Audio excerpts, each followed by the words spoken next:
Doctor Who review. Today is about the Zygon invasion, 5 categories, as per usual, first being storyline and concept. The idea behind it was really good, but I have a feeling that part of it was down to the concept of the Zygons itself. So if you don't know the general concept of the Zygons, firstly, why are you watching this video? Because this episode clearly made it self-explanatory enough. But essentially they clone people and they are shapeshifters of the clones. So they put someone in like a little cube and then they become them in the real world, and then they can change into the actual fully formed Zygon whenever they want. The storyline itself, the way it differs from what I imagine previous Zygon stories have done, because I've not actually watched any previous Zygon stories, I just know of their existence, aside from Dare the Doctor, of course. This one's more about the rescue mission, and this one's about trying to save Osgood from being captured, which I think is good. It feels maybe a little unoriginal, because they've done that before, of the mission is to save Rose, or save Amy, or save, I don't know, Martha. You're going to get times when stories are going to overlap and you're going to do things twice, and there's been 800 stories at least. It must be coming up to 900 at some point, and yeah, stuff gets redone. Storyline and concept gets a 3 and a 5 from me.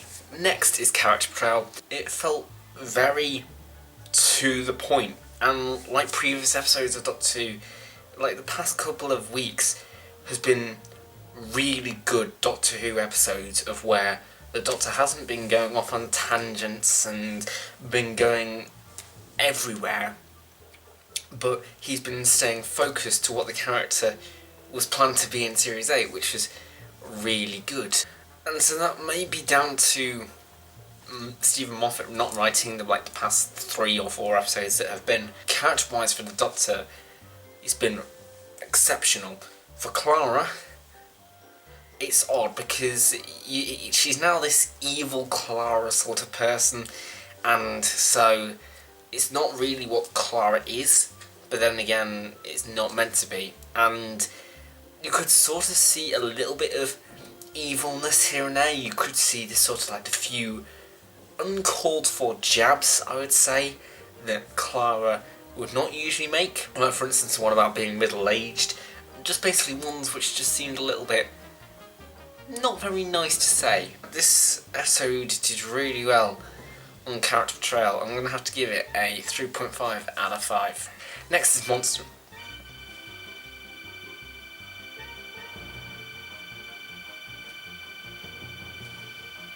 Next is antagonist impression. This episode has some good antagonist impression. You could feel a sense of a psychological battle between who's a Zygon and who's not. And it's not just like 4 Zygons just around the world, it's 20 million of them. And you can sense, just as said, just the sense of, is that a Zygon, is that not a Zygon? It's like, who can you trust in a world where there's just a load of people who could potentially ruin you? The execution of this episode in terms of like the Zygons was really good. So therefore I'm going to have to give antagonist impression a 4.5 out of 5. You know what, it's that high, it's that good. Next is visual effects.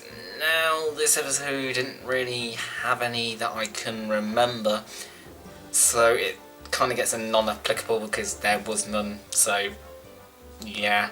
So it's not applicable, not counted into final scoring.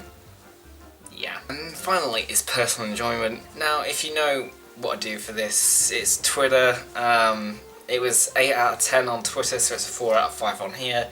And that makes the average a 3.8 here. It's technically 3.75, but 3.8 rounded out of 5. Which I think makes it the highest scoring episode for Series 9. And that's good, because when watching this, I felt, yes, this is a good episode, and it was a mix of good psychological battles, something which I think is not done a lot in Doctor Who, just the psychological, is this a Zygon, is this not a Zygon, and I've gone on about this already. But in general, I think that if we're gonna take one thing from this episode at all, I think it should be evidence that Doctor Who is not dead, like what some people are thinking. I've got a certain mate of mine who is not watching anymore, and I think the reason for that is that there has been quite a lot of episodes last season, and the start of this season was not promising whatsoever. And I think that sticking him for Doctor Who through the bad times is painful. Believe me when I say it is painful to go through episodes like Listen and Death in Heaven where you just go, no. But you do have some real gems in there. So for instance, last season it was Flatline and Me on the Orient Express. This season I feel like it has picked up pretty much since Stephen Moffat has not written down any episodes. And this is not an against a Stephen Moffat thing. Stephen Moffat is a good writer. He's done good Sherlock episodes, many of them. He's also done some really good Doctor Who episodes. My favourite Doctor Who episode is by Stephen Moffat. But he's not good as a head writer, as I've said many times. It's like if you have a certain amount of energy between like 5 batteries, like you can make like 1 or 2 batteries supercharged if you just focus your energy on those 2 batteries, or you can spread them out between like 5 batteries or 9 batteries, and they're just all terrible because you've not given them enough charge. And that is what I feel like Stephen Moffat is. He has a lot of energy, a lot more energy than some writers, but he just needs to focus on just those, like, just 1 or 2 episodes a year. And I think that Doctor Who could become consistently good. So anyway guys, thank you so much for watching. As the usual stuff here is the playlist for Doctor Who review. As per usual, it's over there. Click over there for fun shiny stuff. Now there is the previous review, which was of, I cannot remember, Woman Who Lived. And over there is a subscribe button. Yeah, again, if you choose to, because that's all fun and stuff and things and banter. So guys, thank you so much for watching. I've been Baril. This is the end credits. Signing out. All that's left is a window to my soul. Come and get it.